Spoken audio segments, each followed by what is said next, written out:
Assalamualaikum warahmatullahi wabarakatuh.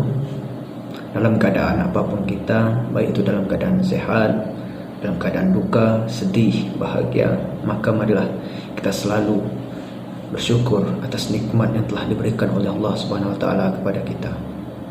Kemudian jangan lupa jadikan sholawat sebagai sumber daripada kehidupan kita. Dalam keadaan apapun kita, baik dalam berkegiatan, dalam kita berjalan, santai, duduk, marilah kita senantiasa melantunkan salawat kepada baginda Nabi Allah Nabi Muhammad sallallahu alaihi wasallam. Saudara-saudara sekalian, pada video kali ini saya hanya ingin berbagi ataupun memberikan informasi kepada saudara-saudara, khususnya saudara-saudaraku seagama ataupun kaum muslimin, yaitu tentang begitu cepatnya datang pertolongan Allah ketika kita mengamalkan hal ini. Pemirsa ataupun saudara-saudara yang kami hormati, kami mengutip ataupun mengambil daripada sebuah kisah dari seorang bapak yang ketika menjalankan ibadah haji di tanah suci Mekah Al-Mukarramah. Pada saat itu kami mendengarkan cerita daripada beliau, kemudian kami tertarik. Begitu hebatnya amalan ini, bahkan kita tidak menyadari sama sekali. Kami mendengarkan cerita daripada beliau bahwa ketika beliau melaksanakan ibadah haji di tanah suci Mekah, tinggal beberapa hari lagi beliau akan pulang ke tanah air Indonesia. Beliau akan pulang ke tanah air Indonesia, sedangkan pegangan uang daripada beliau itu sudah menipis, bahkan hampir habis. Dalam hati beliau itu ada kecemasan gitu. Ada kecemasan. Kenapa ada kecemasan? Ya, rasa khawatir. Maklumilah khususnya di tanah kita itu, di negeri kita itu, ketika orang pulang dari tanah suci ataupun menjalankan ibadah haji, umroh, ketika orang pulang itu kan membawa oleh-oleh, baik itu berupa kopiah, sajadah, sorban maupun tasbih dan lainnya. Maka beliau tidak punya uang. Sebenarnya kondisi ataupun keadaan dari bapak ini sebenarnya baik, bisa dikatakan orang kaya, tetapi entah mengapa beliau membawa uang tuh pas-pasan ketika berangkat ke tanah suci. Kemudian ketika sekitar beberapa hari untuk persiapan untuk kembali ke tanah Indonesia ataupun ke tanah air, maka beliau ada rasa khawatir dalam hati beliau, takut untuk tidak membawa apa-apa, takut untuk tidak memberikan orang yang bersilaturahmi, yang menjenguk daripada kehadiran beliau ke tanah Indonesia ini selepas pulang dari tanah suci, tidak diberikan berupa oleh-oleh ataupun sejadah, misalkan kopiah, tasbih diberikan pada hal tersebut. Beliau tidak punya uang, bahkan hampir habis. Kemudian beliau merasa sangat khawatir sekali dengan keadaan itu. Sekitar beberapa hari, bahkan ketika itu, dalam hari-hari beliau itu sebelum menjelang keberangkatan ke tanah air ini, beliau tuh gelisah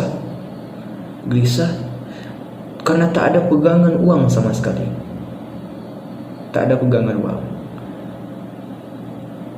Oleh sebab itu beliau mengamalkan daripada 3 kalimat ini. Dengan mengamalkan 3 kalimat ini, begitu cepat datang pertolongan Allah kepada beliau. Masya Allah.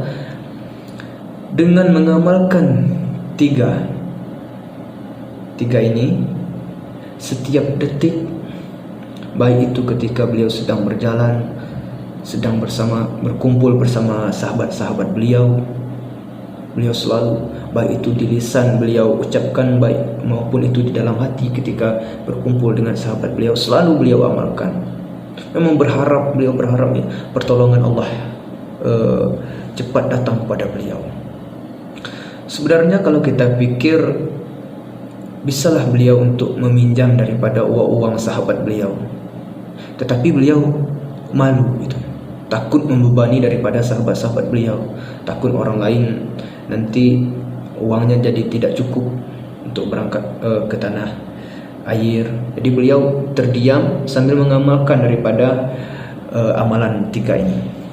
Apa yang beliau amalkan? Beliau selalu membaca dalam setiap detik beliau, dalam setiap waktu beliau membaca Ar-Razzaq, Ar-Rahman, Ar-Rahim. Cuma 3 ini, tapi diulang secara berkali-kali. Ar-Razzaq, Ar-Rahman, Ar-Rahim, Ar-Razzaq, Ar-Rahman, Ar-Rahim, Ar-Razzaq, Ar-Rahman, Ar-Rahim. Terus beliau ulang setiap waktu beliau. Ar-Razzaq yang Maha Pemberi rezeki, Ar-Rahman Maha Pengasih, Ar-Rahim Maha Penyayang.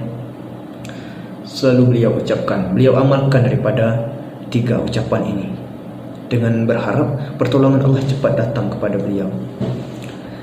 Kemudian beliau hanya mempunyai uang sedikit, sekitar berapalah beliau masih punya uang. Kemudian ketika beliau membeli daripada perlengkapan untuk pulang bersama sahabat-sahabat beliau, lalu sahabat beliau berkata, "Bapak tidak membelikan oleh-oleh untuk sanak saudara Bapak, untuk orang-orang terdekat Bapak ketika Bapak sampai di tanah air?" Apa kata Bapak ini? "Oh tidak," kata Bapak ini, "tidak, karena walaupun saya beli ini, di rumah itu juga sudah ada." Bapak ini tidak mau membebani daripada orang-orang tersebut, daripada sahabat beliau. Jadi Bapak ini hanya membeli sedikit yang dibelikan Bapak ini. Kemudian sahabat Bapak ini bertanya, "Kenapa Bapak beli ini dengan jumlah yang begitu sedikit? Kenapa Bapak tidak persiapkan sebanyak mungkin agar orang-orang dapat kebagian ketika datang ke rumah Bapak?" Kata Bapak ini terdiam. Jadi sahabat daripada Bapak ini paham itu keadaan yang menimpa Bapak ini, yaitu kekurangan uang, bisa dikatakan kekurangan uang, sudah tidak cukup lagi untuk perjalanan pulang. Maka sahabat daripada Bapak ini menawarkan pinjaman pada Bapak ini. Apa kata sahabat Bapak? "Bapak maukah pakai saja uang ini dulu Pak? Tawaran sebanyak 5 juta rupiah." Lalu Bapak ini mengatakan, "Jangan. Uang sebanyak itu takut beliau nanti tidak bisa diganti ketika sampai di tanah air, ketika sampai di Indonesia. Takut tidak terganti pinjaman tersebut dengan jumlah uang yang sebanyak itu." Kemudian Bapak ini, "Kalau Bapak memang mau kasih pinjaman terhadap saya, kasih saja saya 2 juta Pak. Nanti pas sampai di Kerinci langsung saya ganti." Kemudian sahabat dari Bapak ini tetap memaksa daripada Bapak ini untuk memakai uang 5 juta. "Pakai saja ini Pak 5 juta. Takutnya 2 juta ini tidak cukup nanti Bapak malu lagi untuk minjam kepada kami Pak." Bapak ini takutkan uang yang dikasih oleh orang ini, takut nanti uang orang ini tidak cukup. Nanti setelah Bapak ini ambil 5 juta, nanti orang ini kekurangan uang gitu. Jadi Bapak itu mengatakan pada sahabat beliau, "Jangan Pak, Bapak pakai uang ini, saya cukup pinjam 2 juta. Saya berjanji nanti ketika saya sampai di tanah Indonesia ataupun tanah air kita di kampung, saya janji akan saya ganti." Kemudian dalam hati Bapak itu berkata, dengan apakah amalan yang beliau lakukan ini, Ar-Razzaq, Ar-Rahman, Ar-Rahim ini, yang membuat pertolongan Allah begitu cepat datang, yang tidak disangka-sangka. Kemudian lanjut cerita, yaitu Bapak ini kasih pinjaman terhadap yang Bapak yang sedang membutuhkan ini sebanyak 2,5 juta. Kalau tidak salah 2,5 juta ataupun 2 juta ketika itu. 2,5 juta Bapak ini kasih pinjaman, lalu terus Lalu bapak ini berbelanja dengan secukupnya untuk persiapan pulang ke Tanah Suci.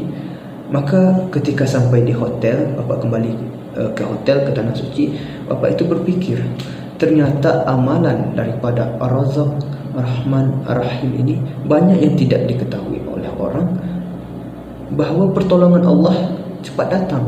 Allah yang maha memberi rezeki, maha pengasih, maha penyayang. Ternyata cepat pertolongan Allah itu datang, dengan syarat kita yakin. Kita yakini yang kita ucapkan bahawa Allah yang bisa memberikan rezeki kepada hamba-Nya, bahawa Allah yang sayangnya tidak terbilang kepada hamba-Nya, Allah yang mengasihi daripada hamba-Nya.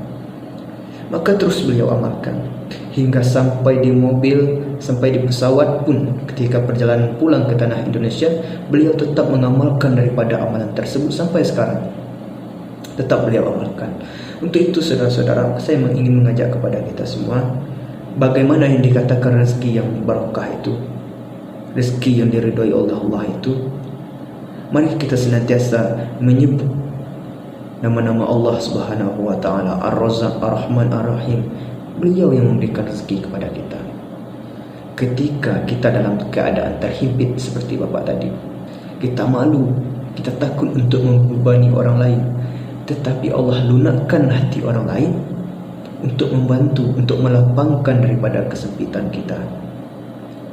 Dengan tidak diduga-duga, pertolongan Allah cepat datang dengan amalan ini, dengan syarat meyakini bahawa Allah yang maha memberi rezeki kepada hamba-Nya.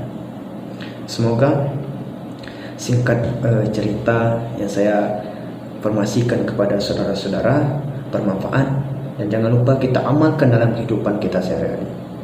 Kita amalkan, dan jangan lupa selalu kita berusaha selalu yakin Allah yang memberikan rezeki kepada kita. Terima kasih.